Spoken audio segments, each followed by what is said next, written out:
2.5 दिन लगे थे नागपुर में, 2.5 दिन लगे दिल्ली में भी। मतलब टोटल 5 दिन में भारतीय टीम ने बॉर्डर गावस्कर ट्रॉफी अपने नाम फिर से कर ली। भाई मतलब हमारे पास तो थी, लेकिन ऑस्ट्रेलिया के ट्रैवल एजेंट ने अगर एक एक्स्ट्रा टिकट बुक कराई थी या एक्सेस बैगेज के पैसे दिए थे ट्रॉफी साथ में आने के, उसकी कोई जरूरत नहीं है, कैंसिलेशन कर लो, अभी भी टाइम है, पैसे वापस मिल जाएंगे। लेकिन प्योर डोमिनेंस भारतीय टीम का, और दिल्ली में इतनी फॉग नहीं है जितनी शायद हेज में फंस गए ऑस्ट्रेलिया के बैटर स्पिन के सामने। कौन सी थी बड़ी कहानियां जो हमने देखी इस छोटे से टेस्ट मैच में, आइए बात करें।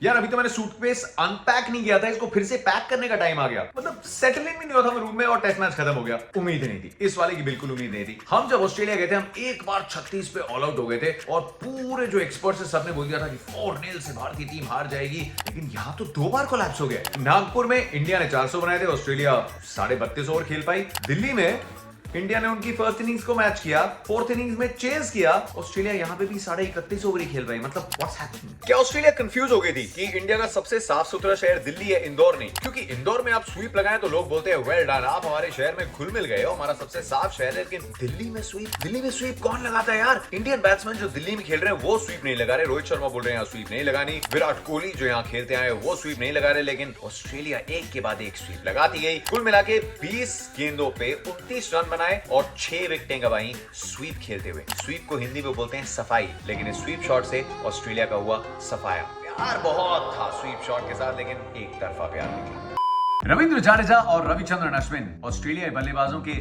सपने में आते हैं, समझ में नहीं।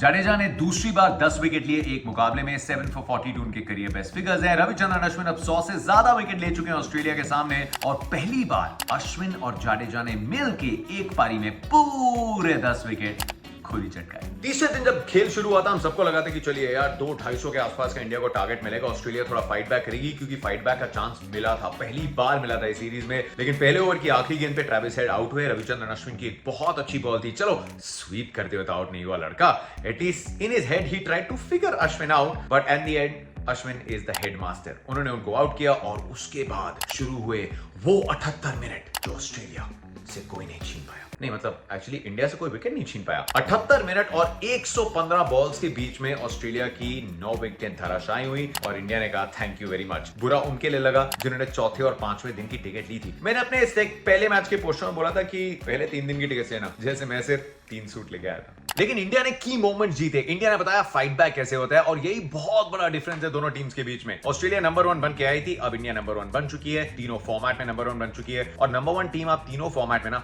सिर्फ घर पे जीत के नहीं बनते, और घर पे भी जीतने के लिए आपको प्रॉपर सबकॉन्टिनेंट की बैटिंग करनी पड़ती है। आपके पास टॉप क्वालिटी के स्पिनर्स होने चाहिए, और वो इंडिया के पास हैं। 2013 दिल्ली जाडेजा, 2023 दिल्ली जाडेजा। ना जाडेजा बदले ना अश्विन बदले, एक्चुअली ना बदली ऑस्ट्रेलिया की अप्रोच। स्पिन बिल्कुल समझ नहीं है। अब सवाल ये उठता है कि आपने तैयारी कैसे की थी? इंडिया ने 2018-19 और 2020-21 में जो ऑस्ट्रेलिया में जाके सीरीज जीती, उसकी तैयारी उन्होंने सिर्फ 3 दिन पहले कैंप लगा के या वहां पे जाके कैंप लगा के नहीं की। उसकी तैयारी इंडिया ने शायद 2014 में जब हारे थे उसके बाद की कि अब हम इंडिया से बाहर हर जगह जाके जीतेंगे। एकदम डोमेस्टिक क्रिकेट तक से आपने उसकी तैयारी शुरू कर दी थी, जहां पे विकेट पे घास रखी जा रही थी। आपकी उम्मीद थी कि अब आप हर जगह हर लेवल पे ये करना चाहते हैं कि आपके खिलाड़ी अच्छा पेस को खेलें, अच्छा बाउंस को खेलें। आपने 5 बॉलर्स की स्ट्रेटजी अपनाई, आपने तेज गेंदबाजों को एकदम प्राइम में रखा, आपने एकदम फोकस में रखा, और फिर जाके उसका जो एंड रिजल्ट है वो था इंडिया की हिस्टोरिक विन 2018-19 में, जिसको फिर हमने रिपीट किया 2020 में। 2020 ये भी ठीक है, बट ऑस्ट्रेलिया आप उतनी तैयारी करके आए नहीं। आपने कहा ये आपका फाइनल फ्रंटियर है, आपने कहा ये आपका एवरेस्ट है, लेकिन एवरेस्ट की तैयारी करने के लिए पहले बेस कैंप तक तो पहुंचो यार। बेस कैंप तक भी नहीं पहुंचे, इन अ वे वेरी डिसअपॉइंटिंग, क्योंकि दुनिया की नंबर 1 और नंबर 2 टीम्स के बीच में इतना बड़ा फासला रह जाएगा, ऐसे मैचेस होंगे तो फिर ओवरऑल टेस्ट क्रिकेट के लिए वो सही नहीं। कभी कभी अपुन को लगता है कि अपुनुज भगवान है, ऐसी फीलिंग आएगी, जडेजा को आएगी, अश्विन को आएगी, और बैट के साथ अक्षर पटेल को भी आएगी। अब इंडिया की फाइट बैक की मेन स्टोरीज क्या थी? फर्स्ट इनिंग में विराट कोहली ने जो बैटिंग की, 84 बॉल की बैटिंग की, सिर्फ 5 गेंद ऐसी थी जहां पे या बीट हुए हो या कोई एज लगा हो। 79 बॉल्स कंट्रोल में थे। ये कंट्रोल परसेंटेज उस विकेट पे अगर एक खिलाड़ी कर सकता है तो बाकी क्यों नहीं, क्योंकि वो खिलाड़ी अलग है। ये ऑस्ट्रेलिया को सीख लेनी पड़ेगी। विराट कोहली के वो 44 रन्स, और उसके बाद दूसरी इनिंग में भी अधिकतम जो रन थे इतने कंट्रोल के साथ आए, felt like this is the most comfortable Virat Kohli is look test cricket में। बहुत कमाल का खेले पिछले कुछ समय में, और ये बहुत अच्छे साइन से आगे जाते हुए, क्योंकि विराट जो 25,000 इंटरनेशनल रन्स पूरे कर चुके, he is coming coming back. जो हमने T20s में देखा, ODIs में देखा, अपन में टेस्ट मैच में भी देखा, he's enjoying his game, his focus is एकदम स्पॉट ऑन और भाई वापस आ गया दिल्ली में, दिल्ली वाला वापस आ गया। 25,000 इंटरनेशनल रन्स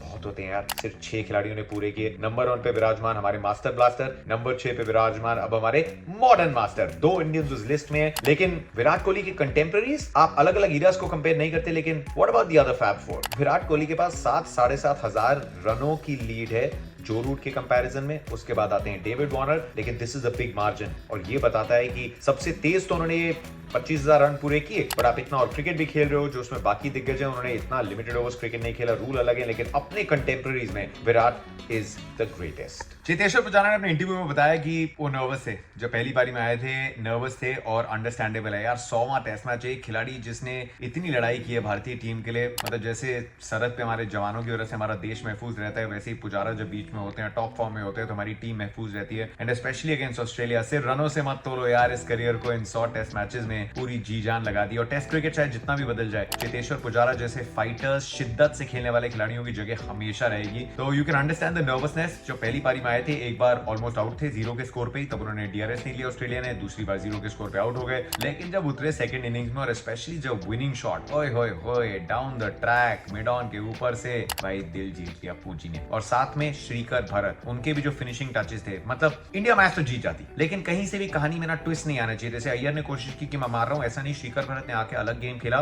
पहले जो 2-3 जो इनिंग्स आई थी, नागपुर में एक और यहाँ फर्स्ट इनिंग्स, उसमें बहुत जल्दी आउट हो गए थे। These are important chances for him, क्योंकि टीम बैक कर रही है, कीपिंग बहुत कमाल की कर उन्होंने, लेकिन अच्छा लगा देख के that he too can change the game, because यही चाहती है इंडिया ऋषभ पंत से। तो श्रीकर भरत ने कहा कि ये काम शायद उतना पंत जैसा अभी नहीं, अभी स्टार्ट हुई है, लेकिन मैं भी ये कर सकता हूं। तो ये छोटी छोटी चीजें थी जो एकदम से आके जुड़ गई। अक्षर पटेल द ऑलराउंडर, वो जानते हैं कि तीसरे स्पिनर है, जब इंडिया सिर्फ 2 स्पिनर खिलाएगी तो अक्षर पटेल शायद फ्रंट रनर ना हो, लेकिन कंट्रीब्यूट कर रहे हैं। 8 पे बापू ऐसी बैटिंग कर रहा है जो शायद 8 पे ठाट बाट, ये ओपन 4 या 5 या 6 पे भी किसी और टीम में ये बैट्समैन आपको नंबर 6 पे मिलेगा, लेकिन इंडिया में क्योंकि ट्रैफिक जाम लगा हुआ है और बैटिंग हम करते हैं ऑलमोस्ट शमी तक, तो ये नीचे आके जनाब 8 पे ऐसी इनिंग्स खेल रहे हैं। अश्विन और अक्षर की जो पार्टनरशिप थी 114 रनों की, that was the second fight back. उसके पहले विराट की जो बैटिंग थी फर्स्ट इनिंग्स में, that was the first fight back, और उसके बाद जो हमने विकेटें ली वो फाइट बैक ऐसा हुआ है कि ऑस्ट्रेलिया को वापस कम बैक करने में बहुत दिक्कत होगी। Now the big question is कि ऑस्ट्रेलिया सोचती क्या है, करती क्या है। ये टूर जो है वो बहुत लंबा लग सकता है। They staying in the same hotel जहां हम रुके हैं। चेहरे बहुत मायूस हैं, यू नो, सब एकदम साथ में है, लेकिन ऐसा लग रहा है कि जैसे रेगिस्तान की